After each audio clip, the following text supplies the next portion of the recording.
Rangers, and welcome to Ranger Ruby YouTube channel. In today's video, I'll be going over Amphibian Week inside the national parks. Let's go ahead and dive right on in. So you might have noticed that recently on this channel, we've been talking a lot about these commemorative and celebratory weeks and months and days, whether you can get into national parks for free or they're just there to celebrate in a certain people group in the United States. There seem to be a lot of them. For example, a couple of weeks ago, we celebrated National Park Week in April, which is a super exciting time in the National Park Service. And another example is this month is May, and it is Asian Pacific American Heritage Month. Now, hearing the title of this video and this week that we will be talking about, you might be thinking, amphibians? Out of all the classes of Animalia to have their own week, it's amphibians? Like, what's going on here, National Park Service? Well, for one, Amphibian Week lasts from May 2nd to May 8th. And for second, that means it is this week. So if you're watching this video on the week it came out, happy Amphibian Week. Second, this is the first time it's happening. This is the first Amphibian Week in the National Park Service, and it's meant to be an annual thing, so it's gonna happen next year and the year after that. So this is the very first celebration of this specific class of animals. Now, like me, when I first heard about this, your main question is, why though? Well, for one, amphibians are cool. I mean, you know, frogs. They start their life cycle in water and eventually transform to on the land. And they're some of the cutest, littlest lizards and creatures and colorful and poisonous animals that you can find. Amphibians are also super cool in the fact that they are sensitive to invasive species, drought, disease, and other changes in the environment in which they live. So researchers often use them to show early signs of stressors such as disease or climate change.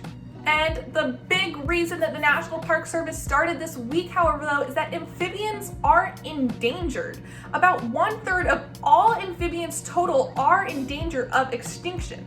And many animals rely on amphibians for food, so when they die off, it affects the entire ecosystem. Many amphibians face lots of things, including disease, changes in rain in the environment, and as well as splitting up their habitats that occurs constantly every single day. And amphibians, more than now, need to be discussed and researched and talked about.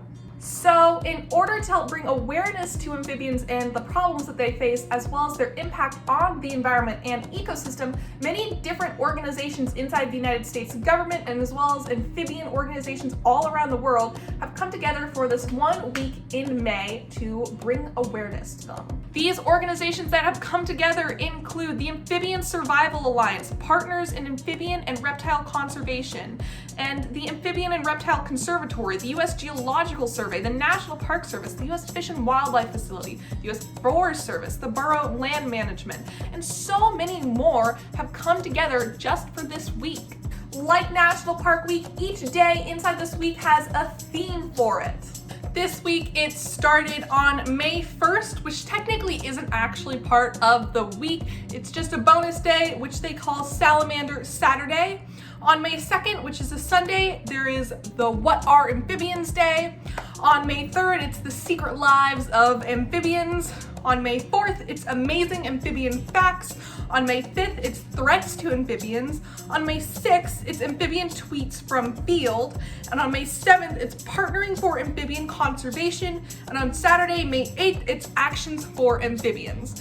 So not nearly as catchy names as National Park Week, but they describe exactly what each day is set apart to do. If you would like to learn more about Amphibian Week, how you can celebrate, and just about amphibians in general, I'll leave a link in the description down below to the National Park Service's official page on it, and also you can check it out at amphibians.org. Well, everybody, that is the end in today's video. I hope you enjoyed it. If you did, please be sure to give this video a huge thumbs up and comment down below with your thoughts. I'd love to hear from you. Also, be sure to click that red subscribe button and the little bell next to it to always know to post new videos. Thank you so much for watching again, and I shall see you next video. Bye!